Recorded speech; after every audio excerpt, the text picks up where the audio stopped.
மொழியில் மட்டுமல்ல, தமிழன் 5300 ஆண்டுகளுக்கு முன்பே நாகரீக வளர்ச்சியையும் தொடங்கியவன். உலகளாவிய இரும்பின் காலம் தமிழர் நிலப்பரப்பில் இருந்துதான் தொடங்கியது என முதலமைச்சர் பிரகடனம்.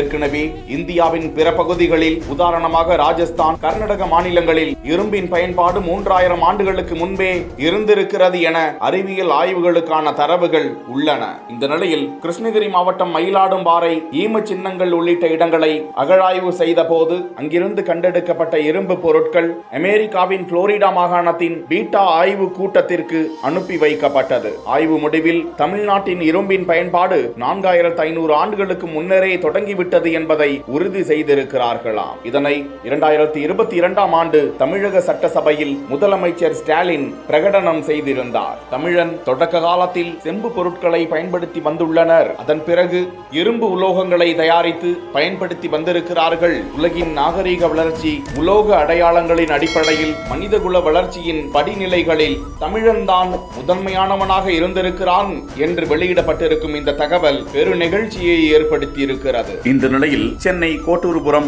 அண்ணா நூற்றாண்டு நூலக கலையரங்கில் இரும்பின் தொன்மை நூல் என்கிற நூலை வெளியிட்டு அமைச்சர்கள் மற்றும் தமிழ் ஆர்வலர்களோடு பெருமிதம் கொண்டார் முதலமைச்சர் மு.க. ஸ்டாலின்.